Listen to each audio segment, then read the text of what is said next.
The meeting.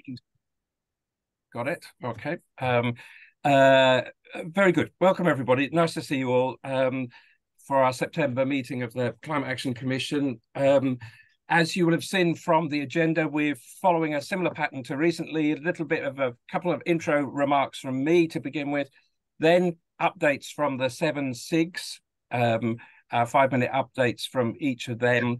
And then we go into the focus of today's meeting, which is on climate and place-based levelling up, with 4 pieces, including an introduction from Louise. So welcome, Louise McKinley, who is the lead on levelling up, the cabinet member for levelling up in Essex. So thanks, Louise. Nice to see you.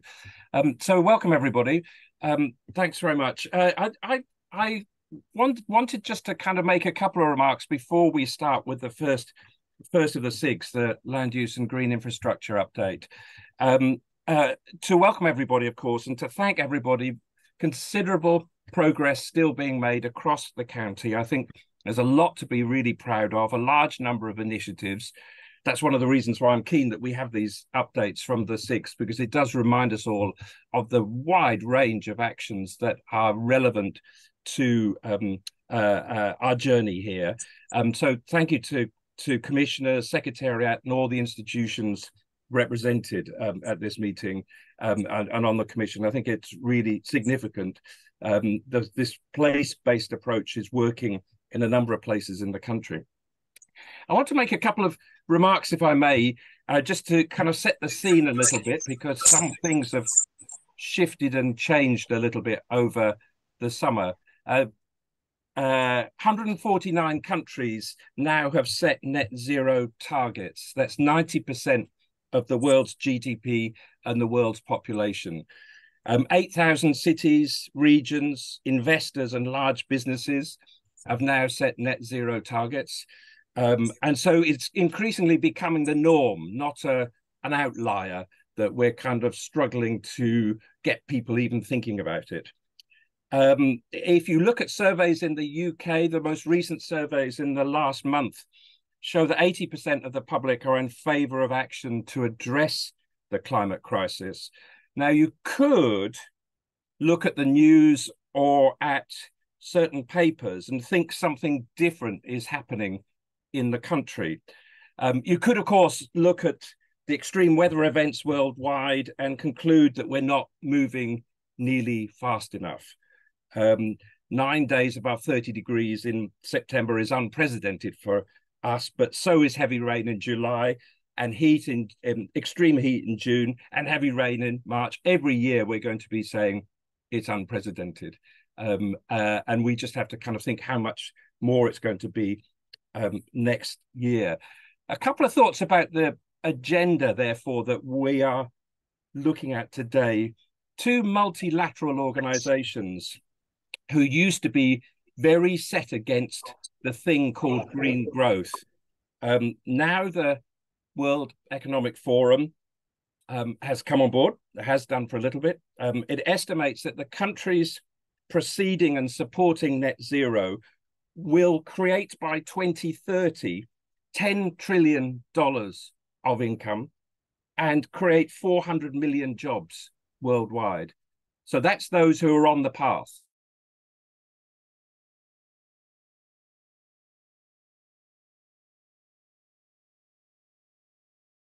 So I just got a sign saying the host has muted everybody. So that wasn't entirely helpful for me speaking, but I don't know what was going on there. Anyway, I'm back. The World Economic Forum now sees growth on green topics to be creating huge value and massive number of jobs, 400 million jobs worldwide by 2030. Divided by 200 countries, you can see the potential benefit of more than 2 million jobs per country by 2030 if countries are doing it. India has been a bit slow to this game. We saw almost nothing on this at the G20, but India has a Green New Deal and is expecting to create 50 million new jobs. The World Bank, still subsidizing fossil fuels, as we saw in the press today, but also reviewed 800 projects that were delivered between 1990 and 2020 and found that green growth goes alongside human health benefits and nature benefits. So we're increasingly seeing this evidence that there are not trade-offs. You can have the green stuff, but you're going to lose with the economy. We're seeing these kind of, to use the old language, win-wins. We can have both if we are smart about things. Finally, California has calculated that it will cost California for over the next 30 years, 100 billion to deliver the net zero transition, a full transition to net zero. But this will create 200 billion US dollars of benefits for people in the state. And no other economic options are available that could possibly bring $100 million worth of benefit over that period. So we're increasingly seeing this shift towards saying, invest now, spend money now, and we reduce the cost later on, as well as create the benefits. And I think there's a kind of paradigmatic shift that is still required in all of this. Final observation, UK's Climate Change Committee, their official report earlier this summer said green investments lead to more jobs, reduced emissions, and reduced household costs. And I do think that there's a kind of simplicity of message there that we need to be keeping in our mind, that this whole thing about addressing the climate is about improving people's lives as well as addressing the climate. And there's a kind of form of language, a worldview that I think is important here. And we need to move away from this old, I view it, old worldview that you can't have the green stuff unless we suffer economically. And I find that kind of language, which was common in the 80s and early 90s, I find it a bit worrying that we're kind of returning to that in certain kinds of contexts. So I just wanted to say that's kind of incumbent upon us as a commission, but as individuals, to keep saying, we're not doing this because it's nice and kind of fluffy, or we like nature, or we think we ought to be worried about the weather. We're doing it because it will improve people's lives. And that's the focus that we will be taking when we come to the place-based levelling up part of the argument and discussion today that Louise will be introducing in a short while. So with no further ado, I'd like to move then to the updates on the SIGs. Thank you for those few moments to make the point about the kind of worldview shifts that we're in the middle of, I think, at the moment. So the first of the SIGs, so Louise, are you putting up slides for this? Yes, I am, Jules. Hold on just a sec. Okay, super. And land use and green infrastructure, I presume that's you, John? Yep, that's me. Thank you. Lovely. Okay. Normal Sorry. rules of engagement, 5 minutes per group. We will go through all 7 of them and pick up any kind of comments afterwards rather than each of them. So just hold your comments or stick them in the chat box if you wish as well. Great. Great. So you see that okay? Yeah, lovely. Got it. Yep. Got it nicely. So if we go down to land use and green infrastructure, and the first slide, please, Louise. Sorry, a little bit slow this morning for some reason. Yeah, I think my IT was a bit slow as well. Sorry, guys. Let's try that.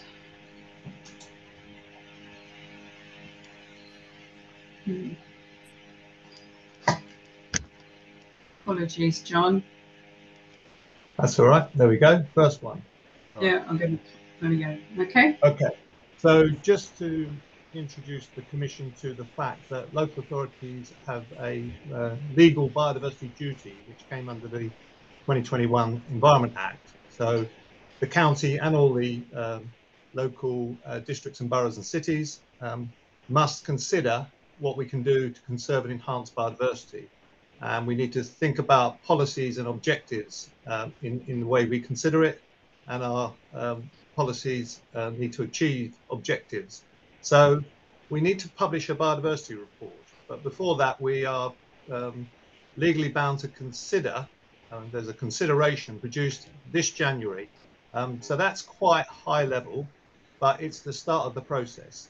And then the following 2 years, we prepare a full biodiversity report, which will be produced in 2026.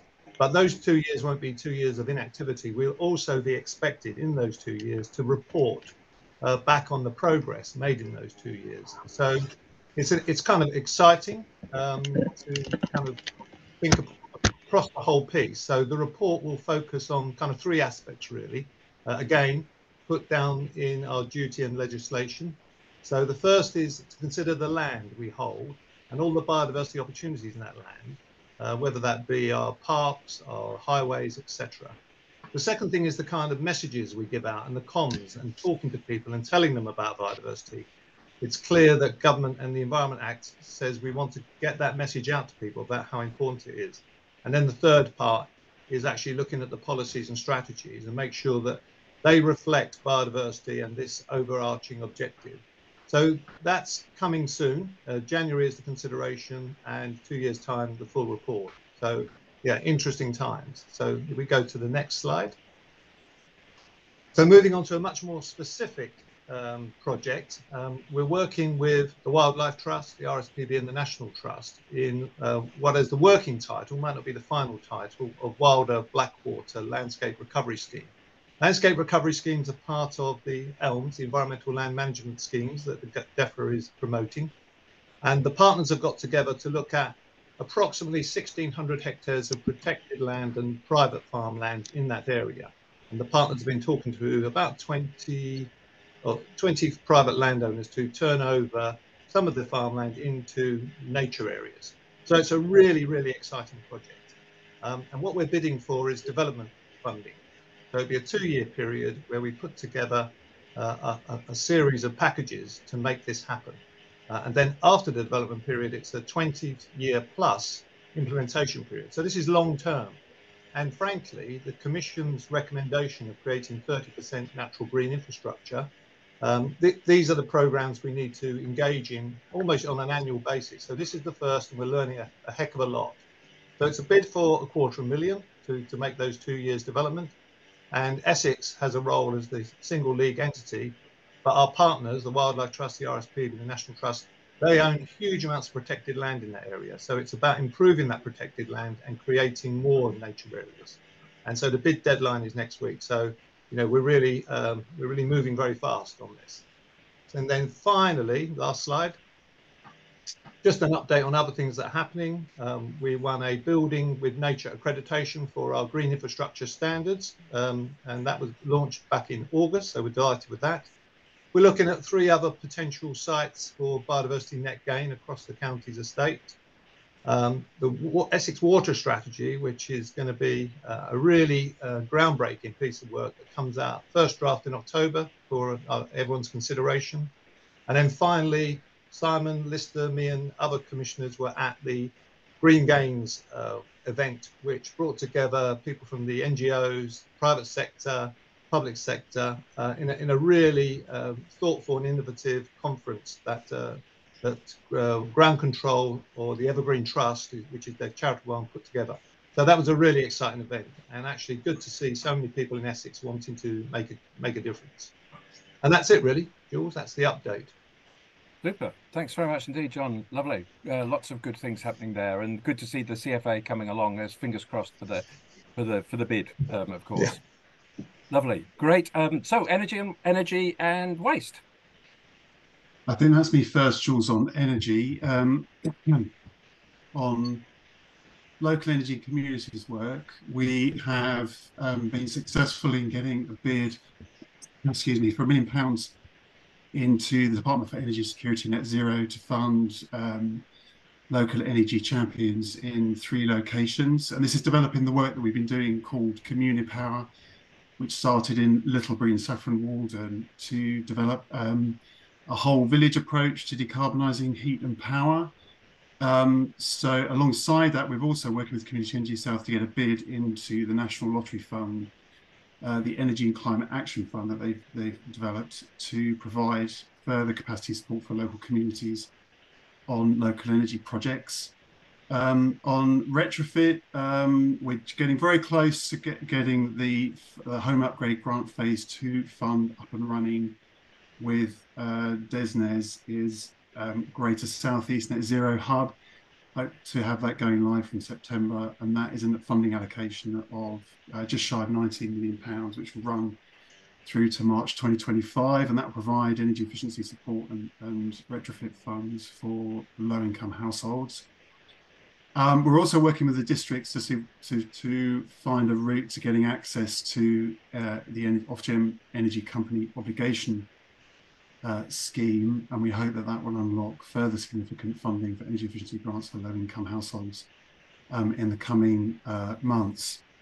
Next slide, please. We're also working with Innovate UK, and we've been successful in the early rounds of funding for their Pathfinder Places Fund for 2 projects. SNET, which is looking at how we can support communities to remove what they call non-technical barriers to net zero. So how you help communities develop local energy projects and overcome barriers such as access to finance, capacity, access to data. The first phase of that work has been completed, and we've now been invited to submit a bid which has gone in for phase 2 funding of a further £3 million. And with a separate consortium, we also have a second bid that's gone into that fund for a further £3.4 million to look specifically at how we can scale up investment in getting our schools to net zero. So we have 230 odd grant maintained schools in Essex, and a significant investment opportunity to help explore how they can attract funding to get to net zero. We also have ongoing work to progress our work with Ofgem on their Strategic Innovation Fund, looking at low-cost heat and power for low-income households. The 3-month feasibility work with the first phase of that has been completed, and we've submitted a bid with UK Power Networks for the alpha stage, next stage of funding, which is an additional £500,000 worth of funding.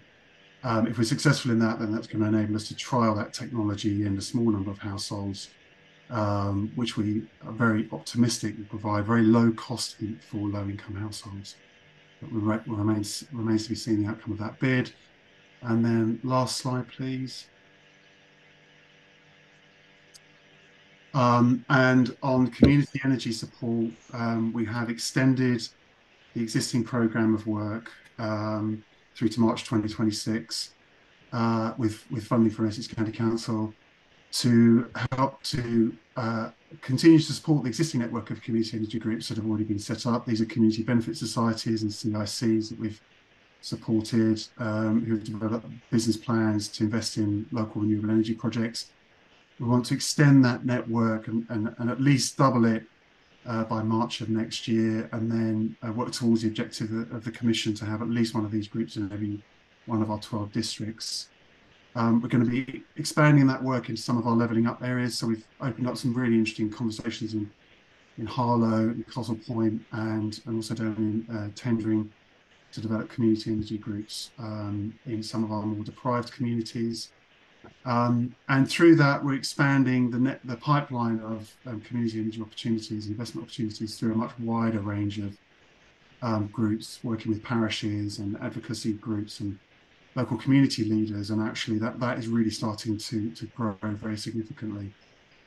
Just specifically on solar installations, following the planning consent that was given for Longford Solar Farm, very large solar development that's being brought forward in Chelmsford. We've secured a £5.85 million community fund with the developer for that site. So subject to that breaking ground, we'll be able to get that fund up and running for local net zero projects in and around Chelmsford. We've also secured funding from the Net Zero Hub to begin a smaller piece of work looking at the viability of solar canopies and solar and storage on some of our park and ride sites across Essex. There's a particular focus on Colchester at the moment because of the potential to connect that to the Northern Gateway development. And then we have also restarted work on looking at solar on some of our land assets, 2 locations in particular where there are opportunities for private wire connections, one to a hospital which is across the road from the site, and the other to connect the site into Transport for London. And have done some market engagement with developers who expressed strong interest on both of those sites. So that work is ongoing. Excellent. Thanks very much, Tom. Super. Are you doing waste as well? No, I'm going to pick up waste, I think. Oh, right. Okay. Yep. Great. We'll come back. Well, I just, before we do waste, just a kind of comment. What I like about the energy stuff, and something that we just need to just let us settle in, is that this is unlocking new national income sources. And it's worth pointing out that Tollsbury Village, who established a parish village level Climate Action Commission, has attracted very large sums of central money on the back of them raising some resource to make some of these things happen. So I think that there's really significant innovation happening on the back of kind of laying the ground to make this to make these things happen. So I think we can be celebrating that. We also are going to be thinking, are we going fast enough?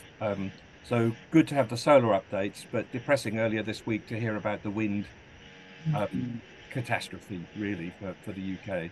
That's nothing we can do anything about here, but it's kind of part of the story, isn't it?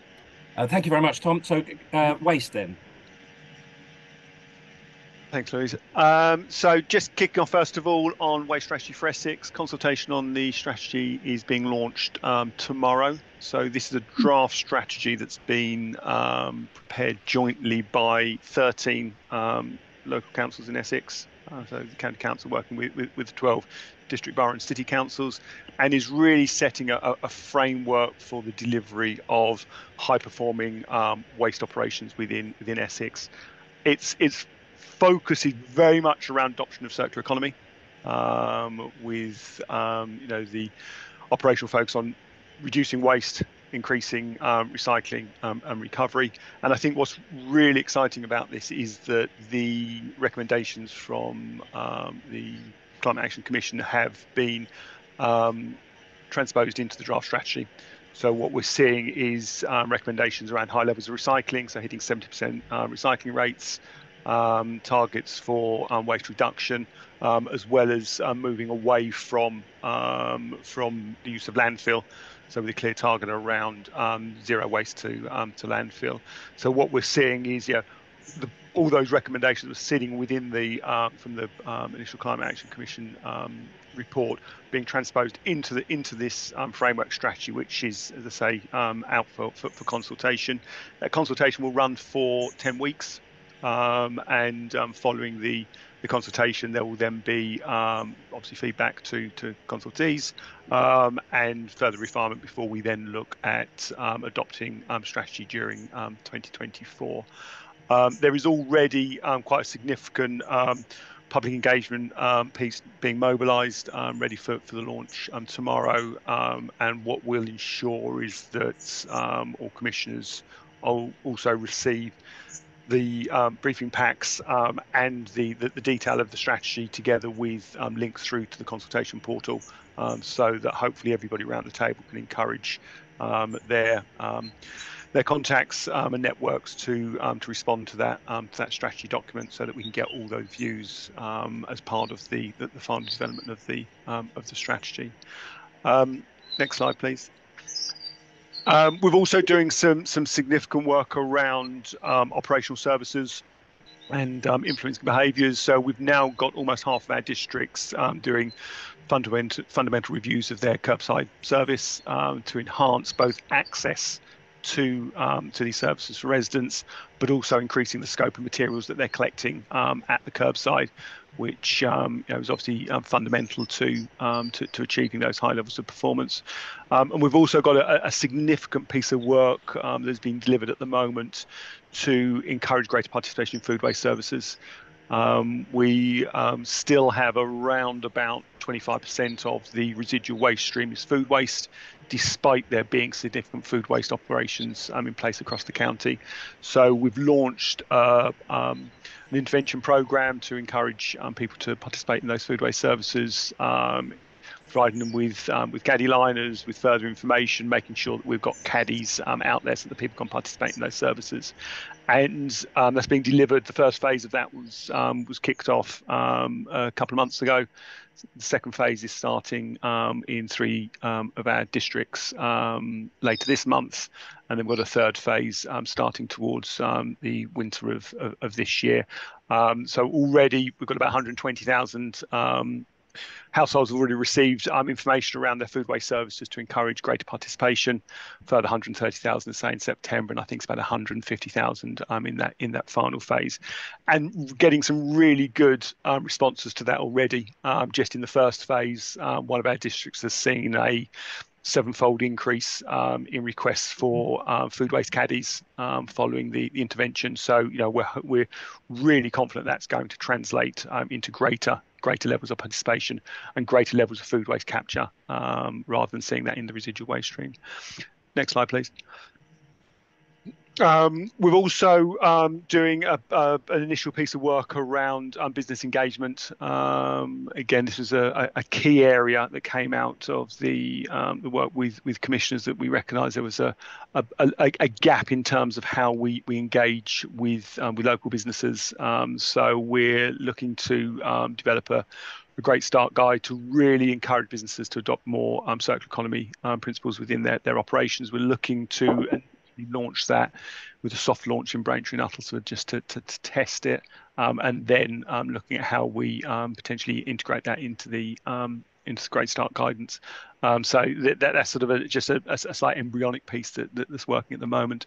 We're also about to kick off procurement for a medium-term residual waste treatment contract, and as part of that, our focus in terms of the evaluation of that procurement is really very much skewed towards ensuring we deliver or get solutions that deliver lower carbon impact outputs.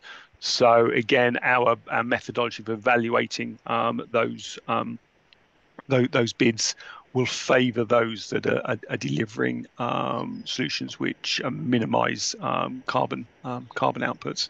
So that's, again, is a piece that's happening at the moment. We're looking to launch that consultation later this year. So we'll hopefully be in a position to bring some further updates on that for the next one of these sessions. Thank you. I think that's everything from me. Lovely. Thanks very much indeed, Jason. Excellent. Really, really interesting, and delighted to see how the recommendations from the Commission are feeding into the draft waste strategy. That's really exemplary. We've seen that across the SIGs, and it's good that we remind ourselves of that. And good to see a kind of language around circular economies becoming kind of embedded. I think this applies not just, as it were, to the waste side of things. It's about every part of the economy, and circular bioeconomies is certainly a kind of a language that people are using in many kind of contexts and countries. That's great. Good luck with the consultation. We'll look forward to hearing more in due course, but thank you for that summary. That was super. Built environment, lots happening here as well. So yeah. Yes, thank you, Jules. I'll run through that. So lovely. we've got the steely determination of still trying to crack the 2025 net zero new homes target. I'm going to bore you consistently over the next few months on this one, because this is the one that really has huge impact. So just to remind us the context, we've still got 20% of Essex to build by 2050. So that's roughly 200,000 new homes. It's really important to us because government could change the dial and ask for building regulations to require net zero new homes. That's not on the books. There's a future home standard. So we are having to work quite hard to make that happen locally. These are the sort of the 6 work streams that we need to do in terms of delivering that net zero new home. So next slide, please, Louise. So just to remind us, we've done 2 things so far, which you know about. One is we've done the viability work comparing future home standard and net zero new homes. There's virtually nothing in it in terms of the cost. One does it differently to the other. And also we've published on our Essex Design Guide on the climate change page, we've basically given the legal requirements in terms of we can all do this. So legally, we're safe and sure, and it's being done in our other places. So the new bit of exciting news. Next slide, please. So we've now published last month. Well, no, beg your pardon. We're now into September. So 2 months ago, we published the next piece of work in that journey, which basically gives us all of the information we need to prepare the policy framework in our local plans. So that is now in place. We've got the evidence, and we've got the policy basis on which to build that. So that's no different from a lot of the other places that have already done this in other parts of the country, but now that's available for everybody. And the team that are working on that are working on a pan-Essex basis. So all of the local authorities are working together, because one of the things that we have to do is have a consistent approach if we in Essex want to move faster than government. So next slide, please. So in addition to all of that good work, we are also pushing on the stamp duty. And the reason that this is important is because if we remove stamp duty, it effectively makes net zero carbon new homes cheaper than the bog standard future home standard. That's really, really important. We've now got over half of the local authorities in Essex who've declared a climate emergency or climate commission. They've joined this. We've got the regional level east of England who've also put that on their agenda, and we're working with PCAN, who are going to do an article on this. It was due out sort of this autumn, and I hope it still will be. So that's really, really important. The other thing that we've discovered is that governments still have on the books the requirement on stamp duty exemption, but they closed it down in 2012. So it's still on the books for any new carbon zero home built between 2008 and 2012 can recover the stamp duty. So effectively, government have already done this, but they've closed it down. So probably our argument will be to reopen it, but we're still pushing on this one. Next slide, please, Louise. So the other thing that is really exciting, just a piece of update really, is the Climate Commission had embodied carbon, so basically more than net zero by 2030. We are beginning to start the work to look at what that means in terms of how we address this. 2030 seems a long way off, but we know with the work on net zero in terms of trying to hit the 2025 target, the earlier you start, the more progress you have. So we are about to start embodied carbon, looking at the sort of the key requirements in terms of how we do that. So that will be a piece of work that over the next few months, I'll keep you updated as to where we get to. But that's the really exciting news. So we've now got the policy basis, and we're also got our heads up to hit that 2030 target. I think that's my last slide. Well, that's super. Thanks very much, Graham. Really, a lot of good stuff going on there, and nice to see us taking a lead in a number of areas. Not everything may come to pass. The stamp duty thing might not work, but the side effect of that is to make the point around net zero homes in a much stronger way, and saying that the cost, both for retrofit and separate story, I know, but also for new homes, is a critical part of getting the kind of adoption of the methods. It's cost for purchase, but also running costs as well. So excellent to see all of that. Thank you very much indeed. That's great. Okay, great. Transport, we'll press on. Thank you. Next slide, please, Louise. Thanks, Tracy. So firstly, after nearly 2 years trying, we finally awarded our first electric vehicle charge point contract to Quello. And you can see on the left, on the right, even there, some images of charge points that will be going in on-street residential locations. The one on the left is called the Giraffe. The little one is called the Capybara, and we haven't named the middle one. So if anyone has any ideas, please let us know. We will be putting about 60 of these across different locations, and this is very much a trial to understand what works where.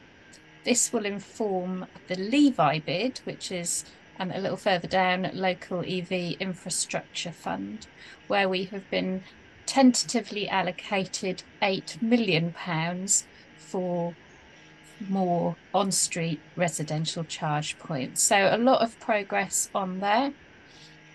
And alongside that, we've been doing a lot of work across EV, but also all the other modes to provide the policy underpinning for our strategic aims. So I talked to you last time about our EV charge point public consultation. That's now complete, and you can see there some of the responses we got. Wasn't as high as we would have liked, but for a consultation of its sort, that's actually quite a good response. More importantly, number of high support, and those few that weren't supportive were not against the strategy, they were against EVs themselves. Alongside that, we're also updating our cycling strategy. We have gone out to consultation on our local walking and cycling infrastructure. Our aim is to have one of these, they're called LC whips, one LC whip per district. LC whips are the key to funding for walking and cycling, and if districts don't have an LC whip, it makes it very difficult to get funding. So we're working with nearly all the districts now to progress those, and we will go out to consultation on all of them over the course of a year in quarterly phases. We've also commissioned a school street strategy, because that's one of the highest priorities, and I think came number 3 or 4 of the Climate Commission activity recommendations. This is where we explore a number of different interventions, be it traffic management like closures, chicanes, raised tables, increased footways outside schools, alongside behaviour change and street art to make them safer for people, young people and parents, carers to take their kids to school. The output of this will be a prioritisation model, so we can understand which of our 500 schools most need support. We are looking at going back to first principles, which I've been talking about for a while. A lot of the work we're doing isn't immediately supported because it challenges everyone's basic human right to drive and park wherever they want. So we have a real challenge to take the public with us, and the way we will be doing this is starting much earlier in the conversation, working with communities to co-design and create a real community around what it is we're trying to do. Tracy, Watch this. Sorry, Tracy, I think you've got 4 slides, so you might have to be just a tad swifter to carry on picking out headlines, if you wouldn't mind. On major projects, I don't usually include that because it tends to be out of sustainable transport, but really exciting news that Beaulieu Park railway station, the first new station for 100 years, has all been contractually agreed and should be complete in the next couple of years. This is a major step forward for public transport in the region. Next slide, please. I'm not going to go through all of this in detail, but alongside all the other strategies I've mentioned, we are also going out in the autumn on our air quality. There's a lot of acronyms in there, and I apologise. They are AQ is air quality, NO2 is nitrous oxide, PM is particulate matter, and they are all the pollutants that are various typically vehicles emit. We haven't had an air quality strategy before. It sits initially with transport because we are one of the biggest emitters. And we have a number of air quality management areas in the council, and it's at a county level, working with districts, that we need to address this to improve health and reduce pollutants. Next slide, please. This is the scope. Ultimate aspiration, as I say, improve air quality, improve how we measure it, and develop a working plan for activities. We also want to make sure, crucially, that it's not transport only, because it's not a transport issue. So we're having a lot of conversations with other directorates at the moment, including public health, because fundamentally this is a challenge to public health, with air quality impacting the young and elderly most significantly. Final slide, please. That will go out to consultation in October and November, and we'll focus on getting people's input on our air quality strategy and the interventions we want to introduce. Thank you very much. Thanks very much, Tracy. Sorry to jump in the middle of that and to disrupt your flow. Thanks very much. It strikes me that the names of the EVs could be animals from Essex rather than capybaras and giraffes. I just wonder whether we could be a little bit innovative about kind of reflecting the local nature. Perhaps Simon and colleagues would have a view on what would fit well into that kind of pattern. The other point I would make is that I'm really pleased to see the work on air pollution. I know some district councils like Brentwood have been working on this. It's worth noting that the air quality is not a respecter of administrative boundaries, and an observation that a number of us may well have seen over the past 7-8 days of extreme heat, or well, not exactly extreme, but a lot of heat. The light blue color in the air that we saw on a lot of days was low-level ozone that comes from traffic, and mostly actually that comes from London.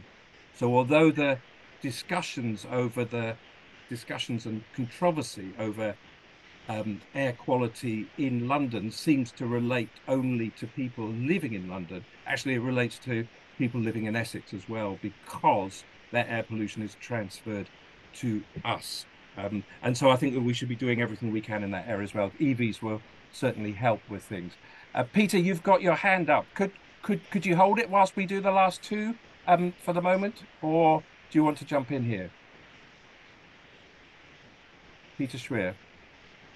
Perhaps it was a mistaken hand. Sorry, George. I can hold it. I can certainly hold it to the next two. Okay. Oh, lovely. All right. We'll do that. Okay, great. So community engagement. Lovely. Thank you. So you can see there we've got a very comprehensive events programme that's been running this year. We will have attended over 25 events by the end of this year. You can see there's a range of events that we're going to, from local festivals to school events to business shows. So very recently, we were at the Chamber of Commerce's Festival of Business to promote the app and the business advice pack to them. We were also at the Colchester Eco Festival earlier this year, where we were out in force. The whole team was there talking to visitors about the app and the advice packs. And we've got a really busy month ahead, or couple of months ahead. I know Tracy had on her slide about some of the event trains that have been running in conjunction with the Community Rail Partnership. You'll see there in October, we've got an event coming up to promote climate awareness, as we did last year in May.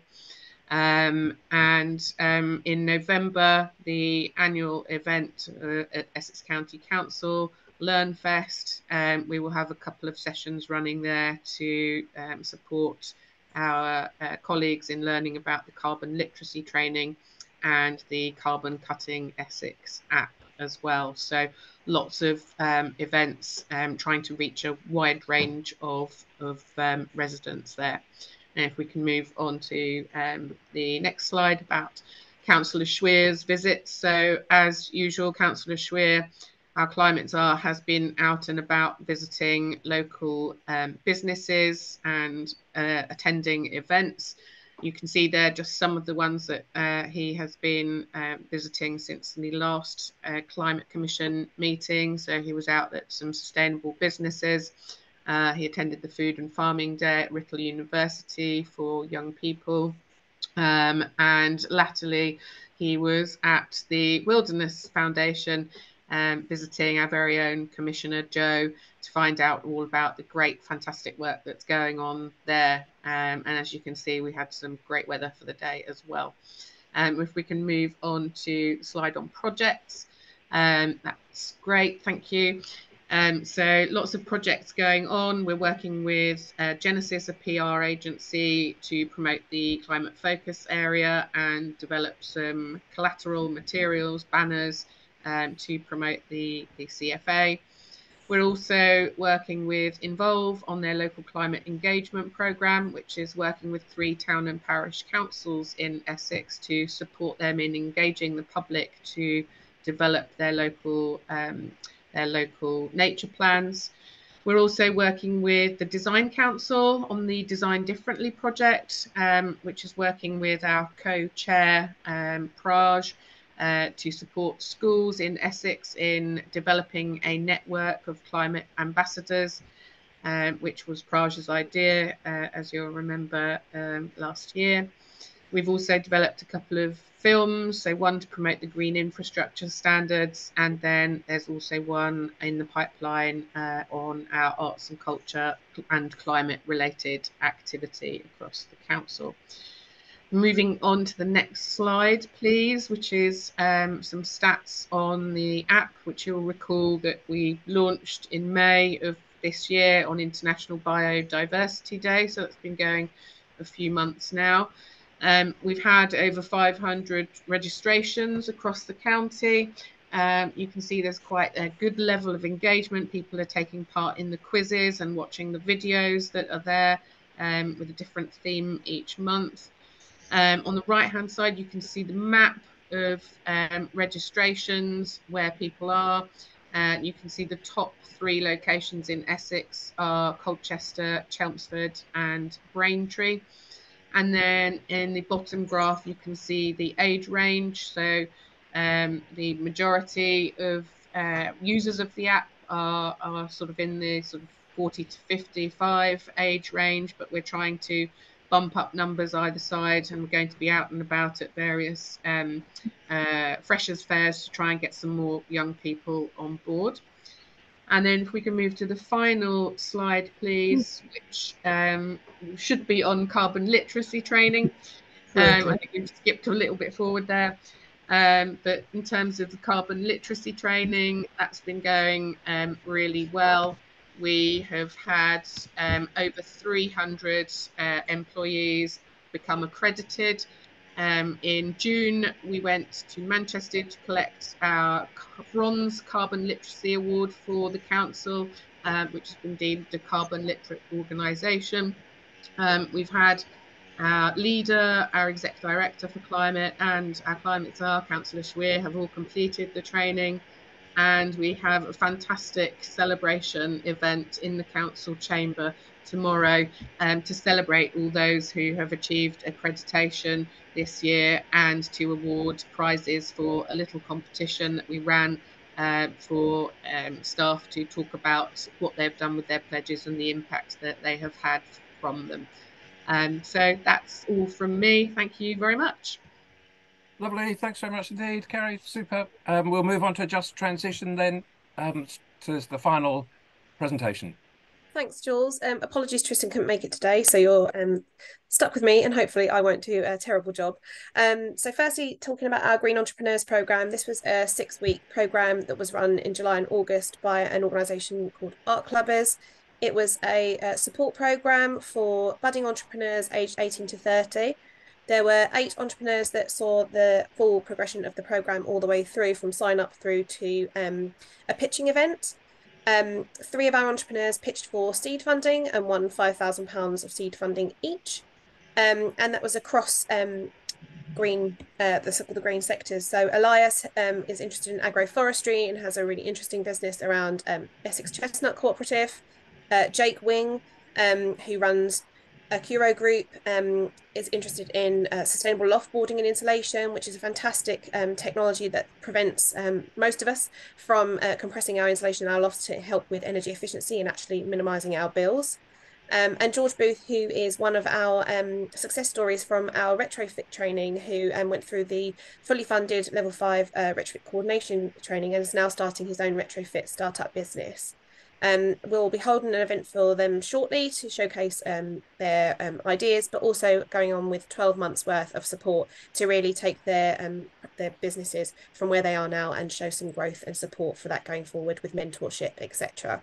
And then we'll be running another program going forward. So we're just in the process of commissioning that out for the next 2 years following the success of this particular project. Next slide, please, Louise. So Jason made a nod to this earlier, but we've been working really collaboratively across some of the SIGs actually for this Great Start scheme, which is this green business support and accreditation scheme, which is really supporting businesses to maintain viability with changing consumer preferences, but also changes in legislation around government legislation and what they have to do in order to stay viable in today's transitioning world. So we are working with Kerry around how we might be able to utilise the Carbon Cutting Essex app as a kind of vehicle for us to be able to support businesses. And we're currently in the kind of formulation stage, working with Jason and colleagues in Waste, where we're really going to be focusing initially on baselining where businesses are at in terms of their green credentials, and then providing a whole suite of potential interventions, including work on this Great Start pack to really help businesses on their journey towards net zero. We'll be launching, as Jason said earlier in his presentation, around January, so kind of new year, new me kind of approach to businesses. And we've got the support of Braintree and Uttlesford district councils who are really keen and are already engaging with businesses and taking an agile approach to test, learn and iterate before we go forward and roll out to the wider geographical areas and as well all of the other special interest groups. Next slide, please, Louise. And then we've got the We Rise programme, which is our youth movement for Essex. We've got a core group, a kind of steering group of 4 young people who are working with a consultant who have renamed this Essex Youth Movement, which has had multiple names, including Shoe Jazz and others. And we are now running 2 social media pages, so please do share and follow with any young people that you do know on Instagram and Facebook. We've got some fantastically inspirational young people on there, and we're working with them in terms of helping them in the broad kind of spectrum on what employability skills and the green economy looks like. And we've had an event in August around careers fairs, really trying to signpost some of those kind of green jobs without kind of obviously greenwashing anything. And working forward to write blogs on social media to really start this youth movement. We've now matched up some of these young people with business mentors to kind of help them in terms of their future focus. And then we'll be running another World Cafe event going forward where we're really focusing on green and employability skills. And we've been teaming up with an organisation called Decrypt Up, who are hopefully going to be running a digital inclusion programme around coding for the green economy, which is really exciting, which is also a business run by a young person herself, a neurodiverse young person. So that's very interesting. Just to flag back to what Jules was saying at the beginning around this nature around really the World Economic Forum. And I saw this week that the UKRI have had a pre-announcement around accelerating these green economy centres. And so our special interest group will be looking about how we can kind of tap into that going forward. Brilliant, great stuff, Loretta. Thanks very much indeed. Excellent. Yeah, really good and great to see all the help that is being given to get people on the journey, because it's difficult to make that step, isn't it? When we haven't done this sort of thing before. So again, great leadership in all of that. Thank you. Peter, then back to you with a comment or query. Yeah, thank you, Jules. Just wanted to make a comment with regards to our sort of impending look at the air strategy. As you quite rightly outlined, it's really important. And you also mentioned the fact that most people don't realise that air quality is very transient too. As you rightly say, pollution can arrive from anywhere and it travels. It's not stationary. I just wanted to let the Commission know that actually I was invited by the environmental audit committee in Parliament last week. And there was a group of 10 MPs who had the opportunity to ask us. And I was accompanied by a representative from the LGA and one from the London Borough as well. And we had 2 hours of questions from the panels, and the panels consisted of all MPs, cross-party as well. And I think we had a really great discussion and were able to help potentially the government look at the framework of how important air quality is across the nation, as well as local, but obviously we emphasised about the importance of local knowledge on the ground, and how we could help with their ambitions.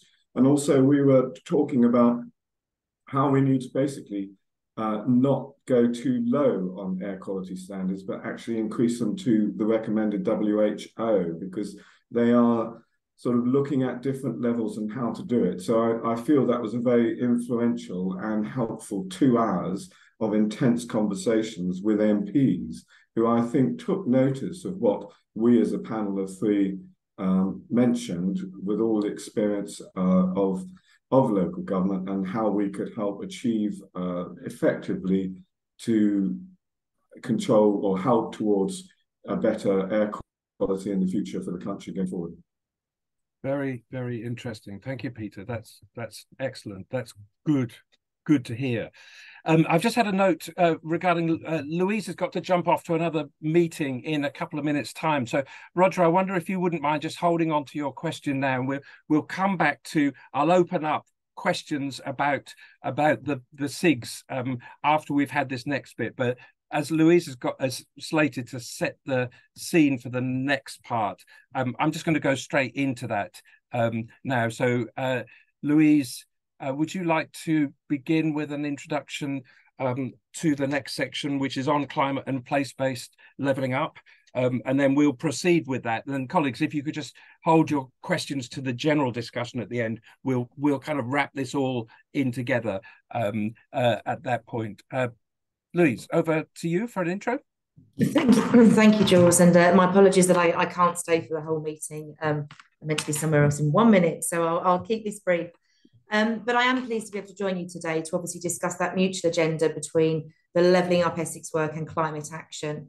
You'll be aware that we have a very ambitious agenda here in Essex when it comes to levelling up, as we're looking to see what can be done around disadvantage, but also to understand, I think, a bit more about the growing complexities of the system. What does it mean? What does it look like? And how can we help people have more opportunities? So to do that, we're working with partners both in the private and in the public sector, and of course with communities and charities as well. We've identified 6 priority places across Essex and 4 cohorts of people where we know that they face additional barriers to opportunity.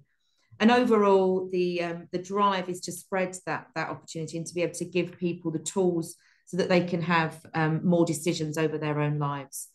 We know that this isn't going to be quick. We can't do it short term. We're in this for the long term because it's important that we make those changes that have very real impacts on people's lives and outcomes. And that's something that we've been focused on, very tightly, is how we start to measure that. What does it mean around the different initiatives in regards to the impact that it's really having? And as part of that, our 1 year on impact report does tell the story of how we are starting to achieve that in practice. But it's really important that we take into account the wider context and that broader range of issues which can affect the outcomes of both people and different places.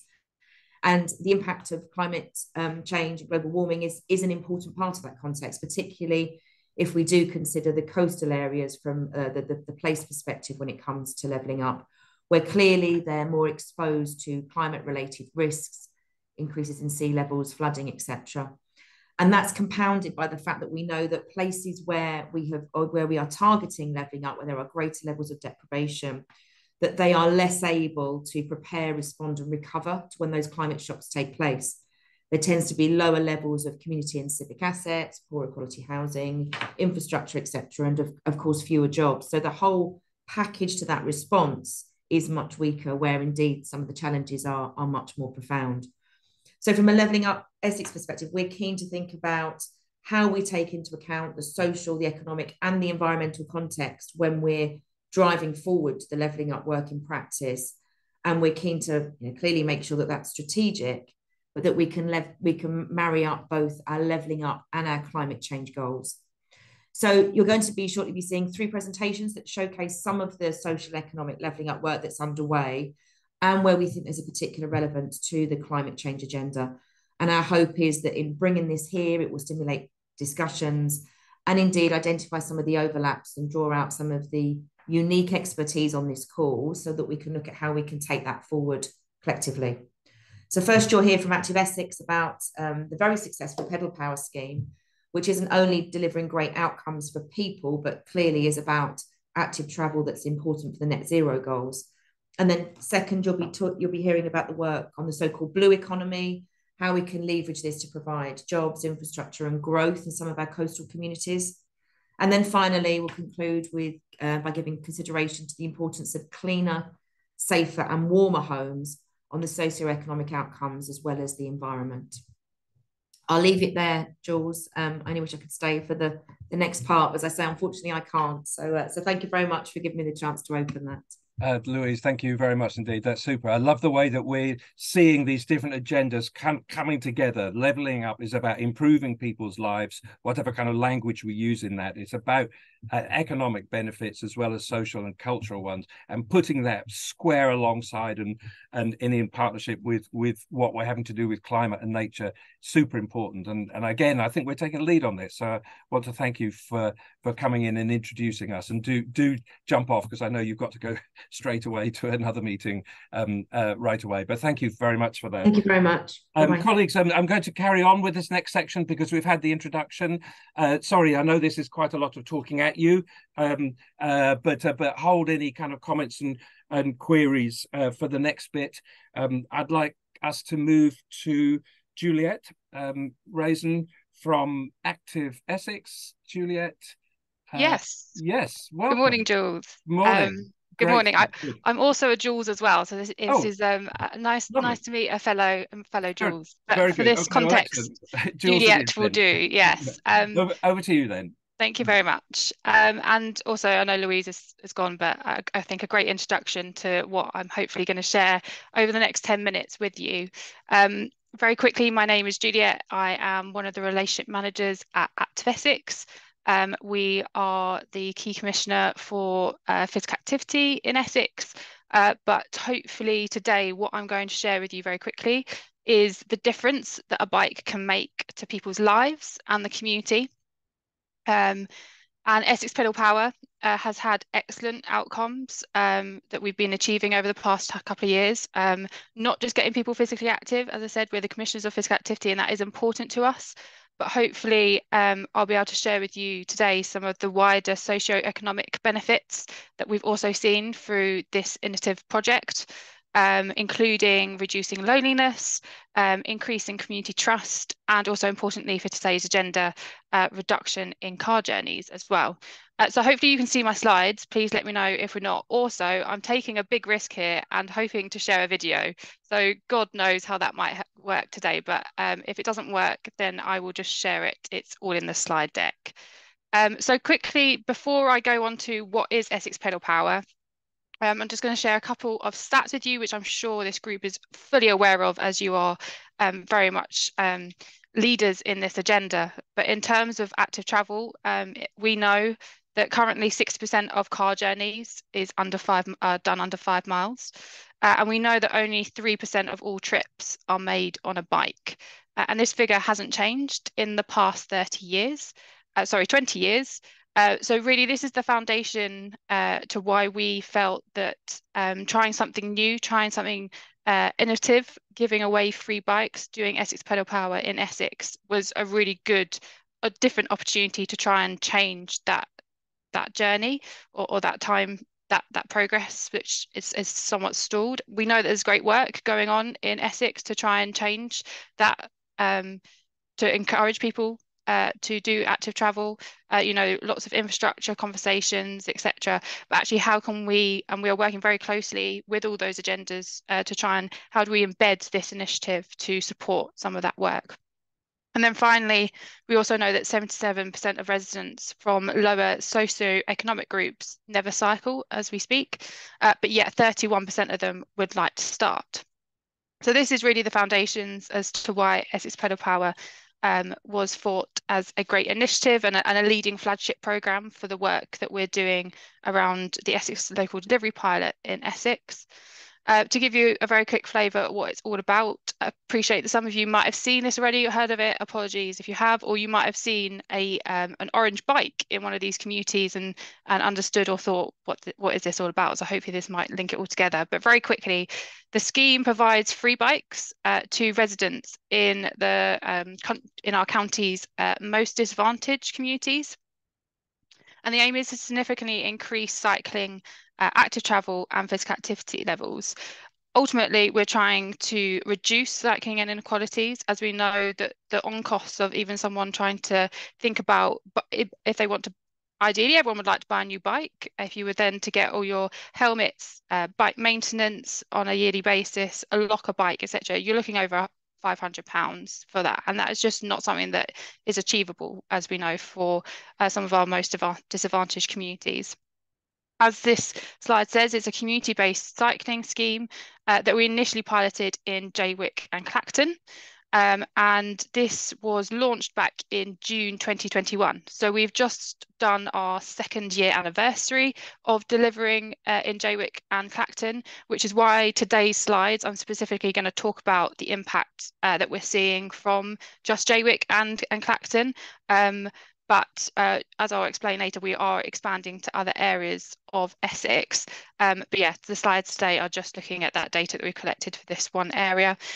In Clacton and Jaywick so far, we have distributed over 800 bikes.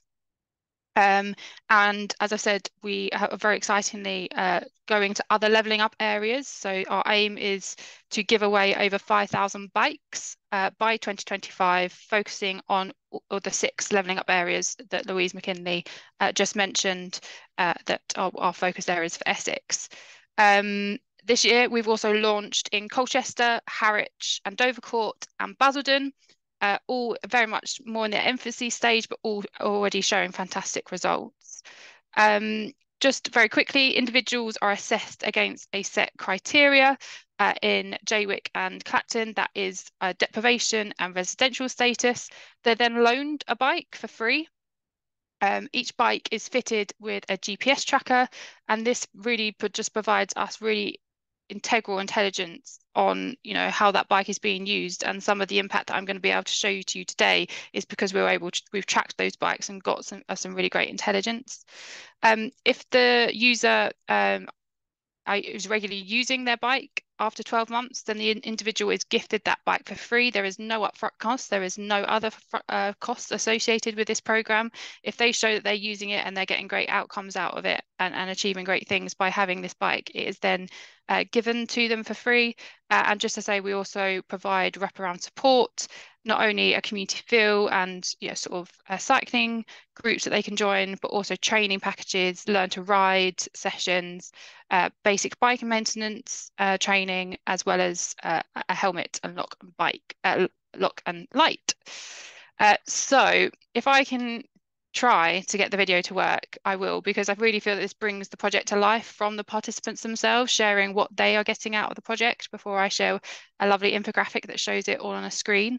But if this doesn't work, then as I said, I will send it round. But let's give this a go. Hopefully you can see my next screen, which says Essex Pedal Power, and it's YouTube. Excellent. We're starting well here. Let's see if the sound works. It's great to be celebrating Essex Pedal Power and the fact that we're giving free bikes to the community to allow them to improve their health and well-being, to contribute to reducing the carbon emissions, but also supporting economic growth. This is a great example of levelling up in action. We want to see everyone have the opportunities in life to achieve what they want to do, and giving them a bicycle allows them to do so. It was absolutely brilliant. The bike, the helmet, whoever come up with the idea, absolutely brilliant. You get so much pleasure out of it. And it gives everybody a chance to be equal. Every time I come in now, I see somebody cycling an orange bike. It gave me the opportunity to get out, to get fit again. Me and my partner rarely ever went out. So doing it like this, we're getting free bikes, but getting active as well. People have found employment opportunities, cycling groups have formed, and also had to access cheaper food as well. Car ownership in Jaywick is low, it's less than 50%. So for a lot of people, being able to access a job that's further away from their home isn't simply possible. Encouraging more people to cycle is a really part of the solution to reducing carbon emissions. We're really proud to have reached 300 people who have their own individual stories to tell about how this has benefited them. I think a sense of achievement is a heartwarming experience to see the difference that they're making. It's just helping the community just be a better place. Essex Pedal Power is all about Essex. So we started in Clacton and Jaywick, but this year we'll be moving to Harwich, Colchester and Basildon, and we've got aspirations to take it to Harlow and Canvey Island as well.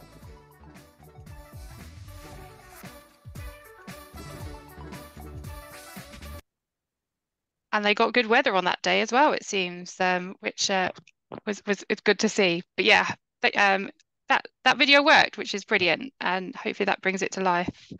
Juliet, we've just got 1 minute, so could you give headlines and no more than that? Thank you. Sure. So very quickly, in terms of the impact that Essex Pedal Power has been able to achieve, it all very much fits on this slide. So I think this shows to me the climate change agenda conversations that we've been hearing today. So less car journeys, CO2 savings, as well as we've been able to track the distance travelled by bike recipients, which has equated to them travelling 1.5 times round the Earth.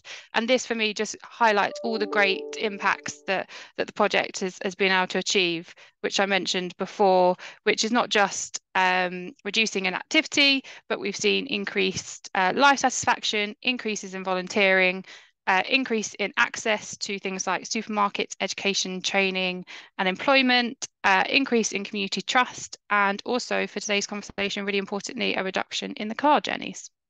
So hopefully that's a good roundup for you, Jules. Any questions, more than happy to take them. Lovely, perfect. Well done. That's nice to bring it together. And good, nice video. Bit of a hard sell on it, but I get what was kind of going on there. So that's fine. Thank you very much indeed. Can we hold questions? Jackie, you just popped up with a question. Did you have one in particular? Okay, brilliant. I was looking for the clapping hand. Sorry. Right. Okay, clapping hand will do as well. So that's great. Thank you. Yes, I agree. Absolutely.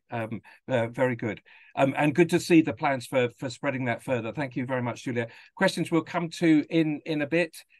Tracy sent round a note to say you've been nominated for a number of national awards. That's super as well. Let's go to coastal communities. So I think Samantha, are you covering this? I am, yes. Hopefully you are. That's right. Slides as well. So Louise, are you going to drop them in? Yeah, lovely. Okay, so Samantha, over to you. Again, just the 10 minutes, please. Lovely. Hopefully you can see them. So I'm just going to get rid of you. So I've come to talk about the blue economy. And sorry, just bear with me a second.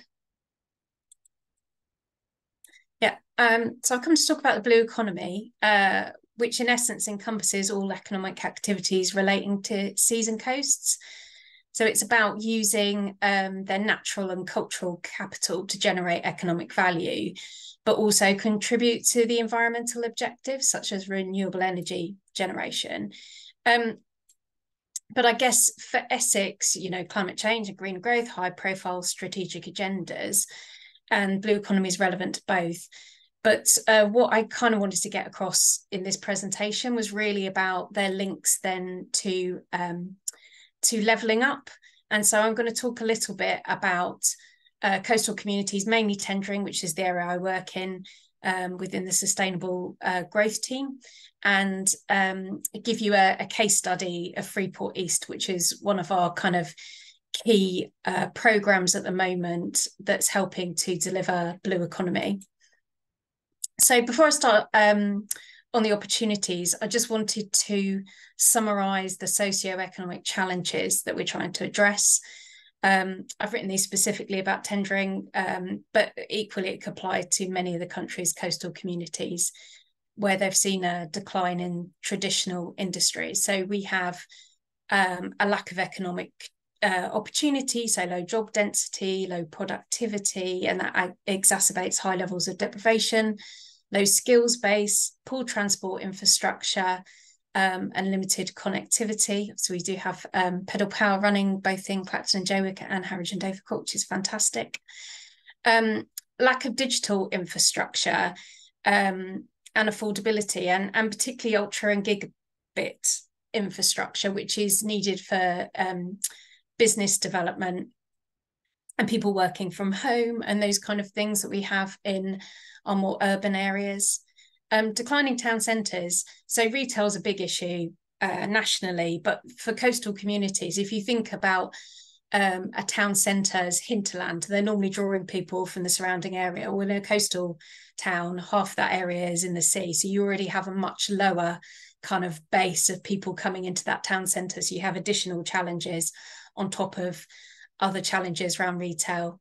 Residents having poor health and an ageing population, and they both put extra demand on services, which creates an impact on resources available for other investments, and climate change, which Louise obviously covered the flooding risks in her introduction, very relevant to today. So thinking about the opportunities then that the blue economy gives us, there are a number of different things, particularly around tendering. We have the offshore wind potential with 5 estuaries and North Falls, and offshore wind is obviously a key part of the government's agenda for net zero. We have opportunities there around construction, operation and maintenance, and the wider supply chain. Ports and logistics, and I'll talk about these in a bit more depth when I get to my case study, but also green hydrogen, with the potential to innovate and the transport sector transition, and also to support the wider farming hinterland, which is very important for tendering, and then sustainable tourism, which I haven't covered so much in today's presentation, but I think it's an interesting one for this group to think about, how the blue economy can really help tourism going forward. So Freeport East, I wanted to use Freeport East as a case study because I think it really kind of encompasses both the blue economy and the levelling up agenda really well. The business case for Freeport East was approved at the beginning of this year, so we're in our kind of first year of full activity as a Freeport. And for those who don't know, Freeport they're a government initiative. They're government-backed hubs for investment and trade, effectively, and they have tax incentives on certain sites attached to them, which encourage inward investment. But I think unlike other types of investment zones or enterprise zones, or there's a whole series of different government initiatives, you can go back many years looking at them, that have had similar things where you have a dedicated geographic area that has sort of tax incentives for businesses to try and get them to move in. But what's different, I think, about the free ports is that they're part of the government's broader agenda about driving clean growth, so the low carbon economy. So they're supporting innovation and those supply chains on their journey to net zero, and they're also about levelling up. So if you look at the 8 free ports in England, you will see where they're located is all in areas which are priority areas. So if Freeport East wasn't kind of, if Freeport East was just for the Suffolk part, it probably wouldn't have got approved. It's tendering that is really the kind of key driver for Freeport East and how Freeport East can benefit that community.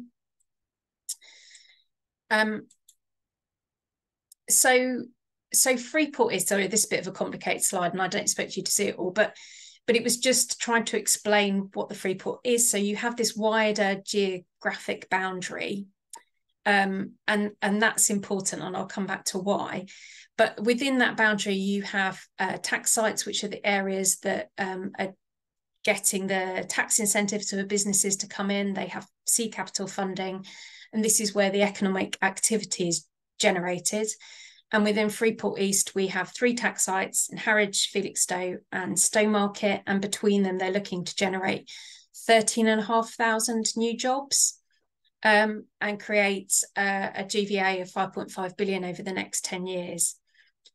So in Essex, you know, this will help support an area that's historically struggled with low density employment. But specifically in Harwich, we have this large site at Bathside Bay, which is being developed as a green energy hub. So it's the potential to create 122 hectares of land that can be particularly for offshore wind, construction, manufacturing and operations. And we also have the opportunity to really kind of scale up hydrogen production for the potential to decarbonise HGVs and ships. And the shipping sector is expected to grow by sort of between 30 and 70% to 2050. And I was reading somewhere today that 60% of new vessels are already multi-fuel vessels. So, you know, there's already a massive demand for that transition to clean fuels that Freeport East could really be at the heart of. Freeport East, we recently launched 2 new grant schemes as to kind of kick off our activity. One is around innovation and skills, supporting areas, particularly areas where they need more support. So tendering and the coastal strip have a additional weighting to them for applications that come forward from there. And also a clean growth fund, which is designed to encourage businesses to innovate and conduct research and develop R&D to explore those growth opportunities, especially around things like clean energy.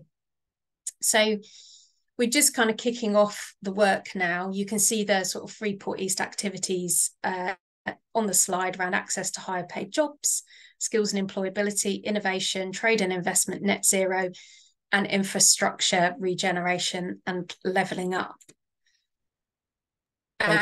Just the 1 minute, Sam. This is my last slide. Preempted you. Yeah, just headlines on this, if you could. Yeah, there's quite a lot on here. Yeah. There is a lot on this slide. I'm not going to go through it. I effectively wanted to demonstrate the levelling up aspect of this. So it's essential that this new economic opportunity is accessible to the local residents. And this is why we have the skills strategy, which looks at supporting multiple points of entry into the jobs. Interestingly, just listening to the pedal power, one of the things we were looking at in those people with barriers to work is looking at wraparound support for the people already accessing the pedal power opportunities in Harwich and Dovercourt, and seeing whether we could operate a kind of connective scheme to that, because, you know, it fits in really nicely. So we will be developing a skills plan, looking at how we work with the employers, skills providers, schools, voluntary and community service, and DWP, to make sure those local people are at the heart of what we're trying to do through Freeport East as kind of central to the our blue economy proposals. So that's it for me. I put a couple of discussion points, but I'm guessing we'll pick these up at the end. Yep. Good. All right. Lovely. You may not have noted, but Jerry jumped in to say on your slide that mentioned the wind target is not 50 megawatts, it's 50 gigawatts. Oh, thank you. So there's quite a difference.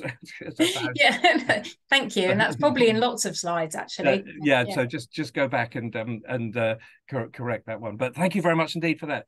Super. Okay.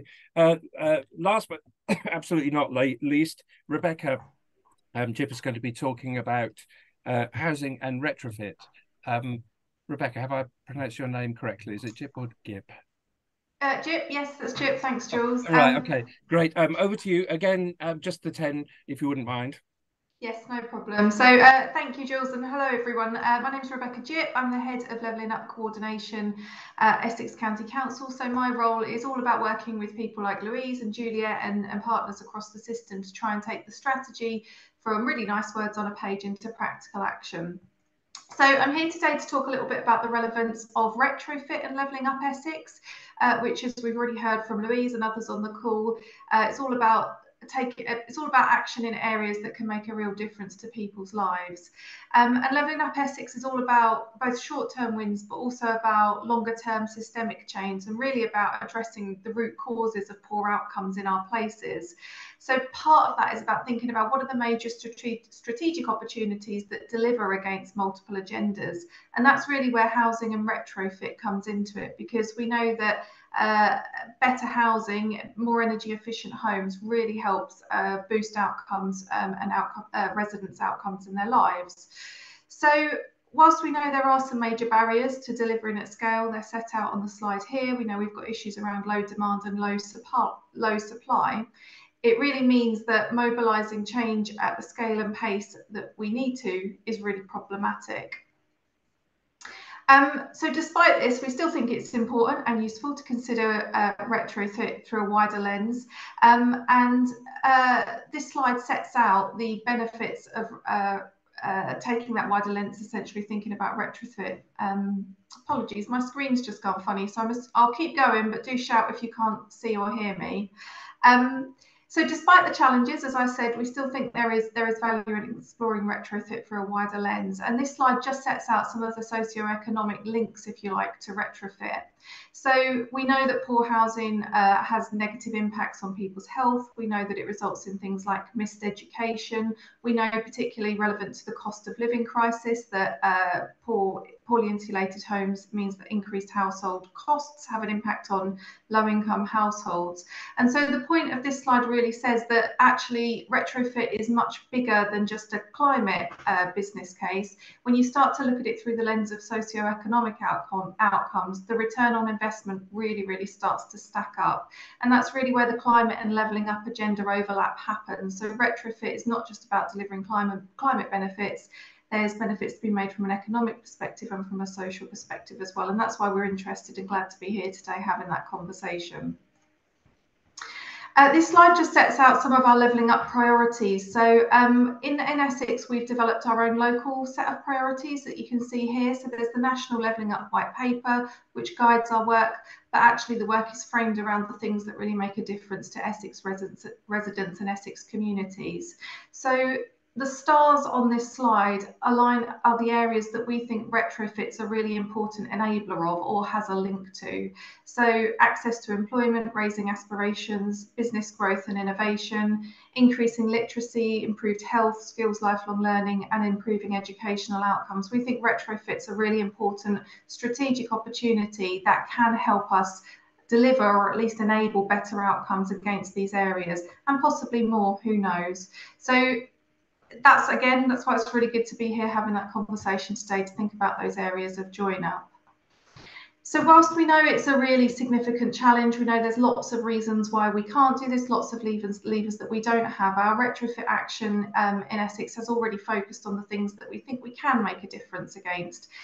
You've heard from Tom and others already through the SIG updates today around some of these, but where we've really targeted our efforts is where we think we can turn the dial. So we've put a lot of effort into and using officer time to unlock grant funding, as we've already heard about. Green skills is a really important part of our sector development strategy. That's about business growth and about better jobs for residents, and also empowering communities. So some of the work that's happening here, I do think, is really innovative in terms of that kind of community-led development to support climate outcomes.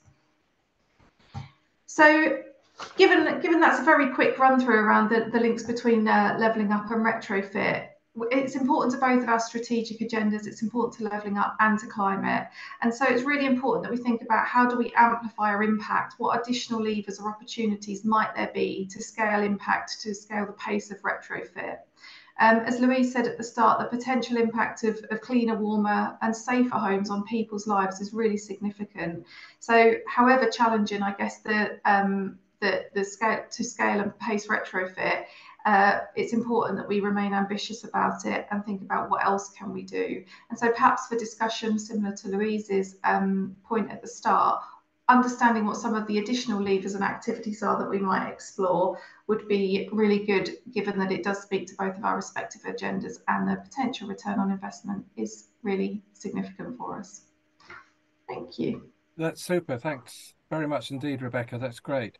and clearly has the potential to affect very large numbers of people across the whole of the county if we can get this right. We're not getting it right nationally, and it looks like leadership has to come from the local level on these things, at least for the moment. Before I just I'm going to give a summary of the Essex Renewal Project towards the end of this half an hour, rather than go straight into another presentation. So let's just open up for kind of observations and questions on these kind of common areas that link across from the SIGs into these presentations about levelling up and the kind of greener economy. I had Roger, I've got Rob. Jackie, did you want to come in as well? Yes, I've got you as well. So Roger was, excuse me, was early on in the list. So let me come to you first, Roger. Yeah, it was just three things on the SIGs, Jules. One was on the biodiversity, and just struck in some conversations that have happened locally in Colchester that a missing partner in some of this is actually the districts with their planning responsibilities. The replacement, for example, of green areas with concrete in some of the schemes that are proposed and things like that. And a real need to bring districts on board. So that was the first point. The second is from the housing SIG, and just conscious that two things with that. One is about the energy costs of getting materials to build either zero carbon or low carbon housing, getting those materials into Essex, and the energy cost involved in that. It would be really good to be able to monitor what materials we're needing to get in from far distances, and actually what industries we could encourage into Essex so that the supply chain is more local. But also with that, I'm just conscious, particularly with some of the materials used for insulation, that the avoidance of using harmful products in insulation, for example, and how we can monitor some of that stuff. But the third one is perhaps the most controversial. Interesting that it wasn't mentioned in the from energy and waste, but I'm conscious that there have been moves forward with the Rivenhall incinerator, and I think we really need to engage with this. I went on a visit recently to Blakenham and to the incinerator there, and two things struck me. One is that this process produced an awful lot of steam, and there was a proposal at one stage in the Suffolk plant of using that steam in local greenhouses, but there wasn't the funding to make it work. So actually what you end up with is a lot of energy being wasted as the steam is simply cooled into a big vat of water. So being mindful that we don't make the same mistakes about losing possibilities of harnessing some of the energy there. And the other thing, the missing thing at the Suffolk plant, and I don't know if there's a way for pushing for it here, is that, you know, these great chimneys are belching out huge amounts of carbon dioxide. We need to do something with a plant like that to capture some of the CO2.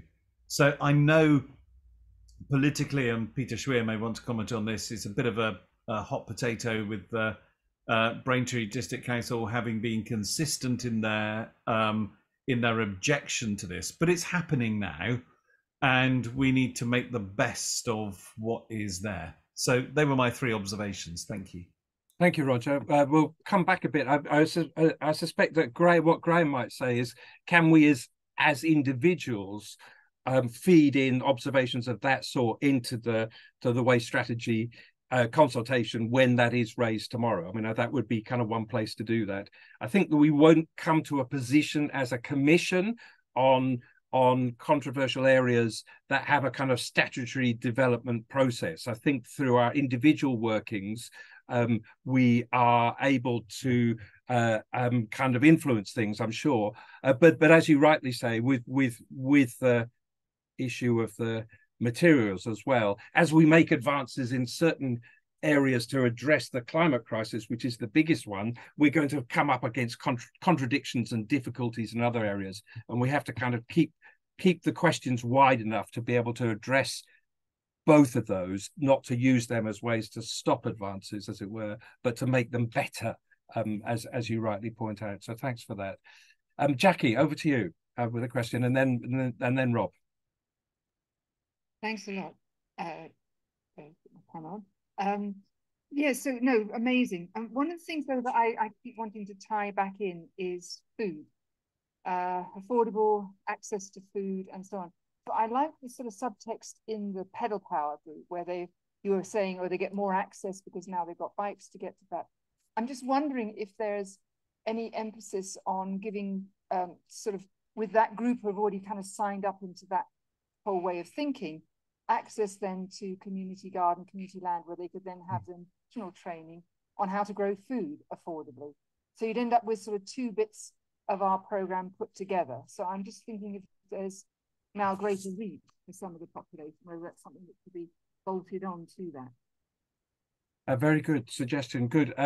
Juliet, let me come back to you. Anything more that you might be able to say about the food side of the pedal power project, or is that really kind of just sitting to one side a little bit? No, apologies. I don't work on the ground. We have 4 coordinators who deliver on the ground Essex Pedal Power on a daily basis, do a fantastic job. We are very much, and what I didn't get around to saying is we work in collaboration with a lot of community partners, local services. We want to expand that growth. We know that we've then got them, you know, they were in a trusted circle, like I said, you know, then how can we expand it? How can we work with, you know, in a localized place-based approach to make sure that what they're identifying through the work that we're then getting through from them is that we can then signpost them to other opportunities. So Jackie, absolutely something that we can explore. I don't know if they're already doing it. Apologies, I can't give any further details to that, but definitely something that's worth exploring, as it's been highlighted as something that they would like the bikes to be accessed for and opportunities to grow their physical activity interventions. So we're all very much supportive of that. Great, good. Could I ask John and colleagues on the land use and green infrastructure projects, because I think food and agriculture comes under that, but there's not a lot of agriculture. Coming to Rob in a moment to pick up something from that side, but just to pick up Jackie's kind of question and to make sure that we're not, as it were, losing the food discussions when we're talking more about kind of landscapes, biodiversity, conversion of whole areas, which is super important. Just need to make sure we don't lose the other side of the discussion as well. Graham, I'll come back to you in a bit, if I may, just to ask for just a comment on Roger's comment about the kind of the materials that are going into building both for new product and retrofit. Rob, welcome. Over to you. Sorry for the long wait. Rob Wise. Yeah, no problem. Thank you, Jules. Yes, just to comment on that discussion about food, you're absolutely right. I think John may have had to leave the call, but we will certainly try and make sure we pick this up in the land use SIG. But yeah, from an NFU perspective, we are constantly talking about food security and the need to not lose sight of that in relation to the shift for land use change, and landowners want to get that balance right between continued production and doing what's right for net zero and what's right for nature. So no problem there. I was actually putting my hand up to intervene on something non-agricultural that came up in a meeting I was at yesterday in Cambridgeshire, where we were looking at the imperatives of the water agenda, and obviously water scarcity, particularly in a time of changing climate, is hugely important to everybody. And so when we look at making sure we've got water in the right place at the right time, there is a supply and a demand component to that. And on the demand side, there was a lot of discussion about how the water companies can do more to eliminate leakage and all the rest of it. But there was also a discussion about what can be done in the home and retrofit. as an issue alongside just actions taken to reduce average consumption of water. So in the past, we've seen sort of water company-led retrofit initiatives about, put a brick in your cistern and all this sort of things. But one of the issues that has come to the fore recently that I personally was not particularly aware of is an attempt to do good that has gone bad. Basically, the establishment and installation of dual flush toilets, where the intention was have a short flush where you don't need a long flush. Where it's gone wrong is the technology apparently is hugely poor, and these dual flush toilets end up very quickly starting to leak and leak in a major way. And in fact, the figures we were given yesterday suggested that the leaking of a poorly fitted dual flush system can equal a small household's average daily consumption for all their legitimate uses. So this actually becomes a levelling up issue in terms of the cost of water if your bill is suddenly double what it should be because you've got a leaking toilet that you don't even know about. So it's an appeal to the retrofitters and the energy group to think about the extent to which putting bricks in the system, fixing or removing dual flush leaking systems can be part of the equation, because making sure we're not wasting water is good for the environment, but it's also good for people's pockets in deprived areas and for all of us. So, and if you've got a dual flush toilet, have a listen, find out if it is leaking. All right, we're all rushing off right away as you speak, Rob. No, I hadn't heard that. Blimey. Good to kind of spread the message. Louise, where do we pick up water in the SIGs? That's a really good question, Jules. I think we pick it up a bit in land use and green infrastructure, a bit, I would imagine, in built environment, although you're right to point out that obviously the focus has been on net zero buildings. But we are going to be having an ECAC meeting. The first one of next year will be around water, because that will be to review the water strategy. So we'll definitely sort of pick up water more strongly at that meeting. Lovely. Sam's waving her hands vigorously. Yeah, no, totally. So, Sam, it really is in the kind of land use and green infrastructure. So there was a lot of recommendations regarding flood resilience, coastal flood resilience, and better treatment, tackling water scarcity. So it's all rolled into land use and green infrastructure, which is, of course, the only real long-term strategic solution. So as Louise said, we are working on an Essex water strategy at the moment, and we'll be happy to share that in due course. Yeah, lovely, good, and this will be the topic of a future meeting. So thanks for that, Sam and Louise. Sorry to drop you in on that, but that's a really good suggestion, Rob. It's quality and quantity, and people are very concerned about water quality at the moment. 800 deliberate sewage releases per day last year in England, per day. Deliberate releases, not accidental ones. So I mean, we know we have a dreadful problem on that score, but in the discussions about that, we also need to remember about the quantity for us in one of the kind of driest parts of the country. Thanks for that. We're coming back to water then, so very good. Further comments or questions from colleagues?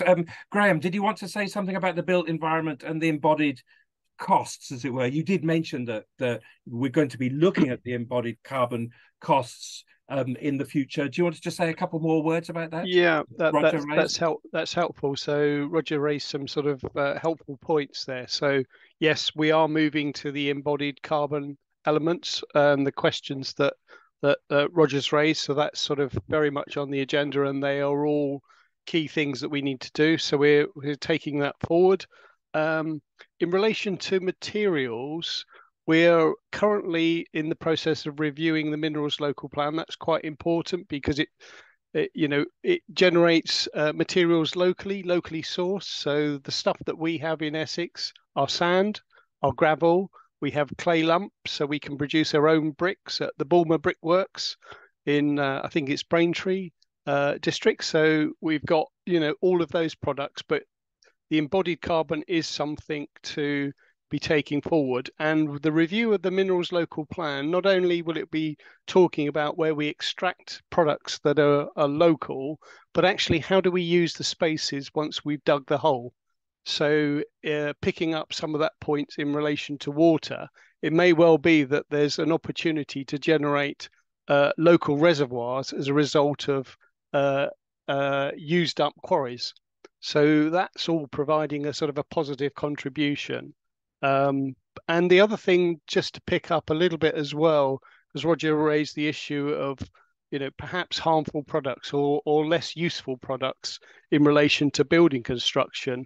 One of the things that we're feeding back through the planning and climate change team is they're looking at that issue to feed back into the air quality work that Tracy's leading on. So we're going to be feeding some of those sort of comments back, because there are more useful products and less harmful products to use in the construction process. So we want to take that into account. And as we know, net zero carbon new homes not only are healthier, but they're better in terms of air quality as well. So there's a lot of positives there. So thank you, Roger. We'll take those points. And as I say, the journey on embedded carbon and all of those sort of things will be something that we'll be looking at as we move forward. Super. Thanks very much indeed. Other comments or questions from colleagues? Andrew Impey. Thanks, Jules. And thank you for raising the point about the capybara. I have to say my heart did sink a little when we start using South American animals. We have some amazing, incredible native species in Essex that we should be very proud of. So please, let's not use South American animals or even African ones. I'm sure we can think of some large animals without going to a different continent. My point was really a broad point around whether or how much of the work that is being done, and it all sounds incredible, and I'm very supportive and it's very exciting, but how much are we taking account of a moving baseline? Because if we're talking about targets 2030 or 2050, but if we're talking about starting at 2020 or starting at 23 or wherever we're starting, tomorrow things will look very different. We'll have more people tomorrow. In a month's time, we may have less land that's available for agriculture. Situations will be worse. So in terms of all of this modelling, how much are we taking account of the fact that that baseline changes every week or every year? It's just a broad question, really. Yeah, very.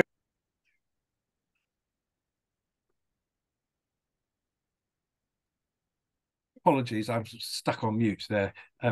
Basic error. Yes, good point. There are a few kind of key targets. Key baselines are important. 1990 was the last year that the atmosphere contained 350 parts per million. That's where we've got to get back to for a safe operating space for humanity. It's now 420-ish, isn't it? So we can't survive if we continue to increase by another 70 in the next 30 years. I mean, that's just completely non-tenable. So yeah, let me just kind of revert that back to all leads for the SIGs and all contributors to the SIGs to bear in mind what baselines we are using. Shifting baseline syndrome can mean that we are measuring the wrong things, or B, underestimating positive change, but also underestimating negative steps as well. So thank you for that. Good point. I've just got a short presentation to make on the Essex Renewal Project. Let me shift to that. It's only 3 or 4 slides. I wanted to just use this as a way to bring together our discussion on the levelling up agenda, on the kind of comments that we've had from colleagues. I am hoping to, so I want to share my screen and here we go. Right, so colleagues, can we see that? screen sharing? Renewal for the County of Essex. Someone say yes or no. Yes. Yes. Okay. Good. Great. Right. I'm just going to pick up the Essex Renewal Project, and there is an overlap with the membership. There's several commissioners from the Climate Action Commission who are also members of this 2-year Essex Renewal Project that was launched to address the kind of post-COVID era. Now, we're not post by any means. We're still in the middle of it. But that was the kind of launch to think about the way we stood. You've got a slide pack. It's not complete. So, Louise, for some reason, 2 of the slides are leapt out of the PDF that was sent around to everybody. But the key thing is you can click on the link there to look at the whole report. And I just wanted to just draw our attention to what is happening with this project. There's a group of about 20 commissioners from Essex and beyond addressing issues raised by Essex partners across the county, which is public sector organisations. It was independent. Our aim was to identify practices and policies to support long-term renewal in Essex, and also to look for system-level change. So all of the projects that we've heard about today are suggestive of the need for long-term change. We heard that with the pedal power project in Clacton and Jaywick. But of course, we don't want them to just sit in one place. We want that to happen across the whole of the county if it's working. Now, the model for the project was to use this regenerative assets approach for renewal, which actually dates back to the 1997 white paper on international development that I was involved with at the time, where we framed thinking about capital assets that are different from the way that we normally think of capital as being financial capital, but saying that natural capital, social, human, cultural, and sustainable physical capital can all be built up at specific places if we have the support and resources to do that. And they can supply us, using economic language again here, with a range of services that can further improve the other capital assets. So there's multifunctionality, there's joint actions that improve both natural capital and social capital. That if we work on human capital, it might lead to cultural changes. And a lot of what we've talked about today has been about sustainable physical capital as well. So this was the kind of the core of what the Essex Renewal Project was addressing as the kind of framework for renewal and for sustainable change, regenerative change within the county. Again, you'll see more about that. And the 5 areas that we worked on, I'm just going to stop at this slide because, as I said, the pack goes slightly funny afterwards. We came up with 15 recommendations, 3 each on social justice, young people, community well-being, climate and nature crises, and on the green economy. So you can see the overlap with the Climate Action Commission. It's not surprising, as Louise McKinley was saying earlier on, action in certain areas has overlap with other ones, and it's a measure for me of kind of mainstreaming these sorts of agendas. So I just wanted to urge colleagues to have a little look at the pack, to see what we were saying about trust, the digital divide, protecting and enhancing community assets, what we can do at a voluntary level within communities, how to give a real strong feature to young people, giving them a voice, thinking about careers advice, tackling attainment gaps, looking at community well-being and capability in the voluntary sector, facilitating more social prescribing was seen to be an easy win, given the kind of strength of this across the UK. Essex has one of the weakest developed social prescribing sectors, if I could put it that way, compared to other locations in the UK. Lots of opportunity, and looking for new models for aging communities and thinking about social care in a new kind of way. Again, exemplars across lots of places. And then finally, again, I think these two lots of three you will understand only too well. And as Samantha Jones was commenting upon earlier, we actually had a whole section on the coastal community and seaside economic revival, new opportunities for the green economy, and a range of frameworks around climate crisis and the nature crisis and the way these came together.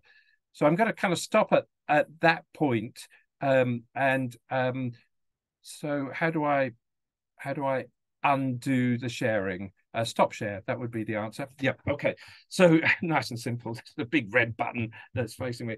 So you may well find some of this kind of helpful to support the sorts of actions that we are interested in on this commission, and to see how they link into a range of ones in other areas. It is Louise McKinley's office who's leading on implementing a lot of this work through the Essex Partners Board. The renewal project was jointly commissioned, as it were, by Gavin Jones, the Chief Executive of Essex County Council, and the Vice Chancellor of the University of Essex, Anthony Forster. So the idea was to try to bring some new ideas to bear. Again, a couple of opportunities just to revisit some of those areas and to see how they tie together with other parts of the work that we're super interested in. And that just about brings us up to 1 o'clock. We've had suggestions. The water vole for the small one. It's very good. So small that you can't see it. Animal suggestions, please, to Tracy in the transport group. I'm sure we can do better than the capybara. Fine animal, though it is. Everybody, thanks very much indeed. That just about takes us to the end. Yes, it has prompted lots of debate. I would have thought the beaver has to be one of them, doesn't it, with the interest in beavers across Essex, but maybe it doesn't look much like an EV charging point. As ever, thank you, everybody. I'm keen that we don't run over, so thank you for dropping in and coming along to the meeting and contributing today. I want to thank Juliet, Samantha, and Rebecca for the presentations.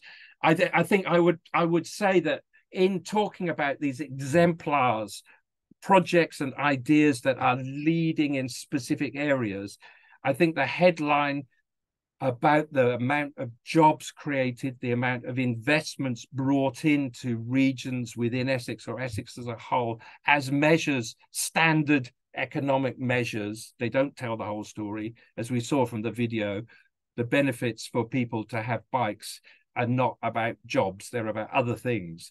But if we can also be remembering what standard economists are looking for, what the Treasury might be looking for about the benefits of doing things in the right new way, the greener way, then I think those kind of headlines are important. They're buried there in the data. Thank you again to Juliet and Samantha and Rebecca for making the presentations. Thank you to the 7 SIG leads for your contributions today, as ever.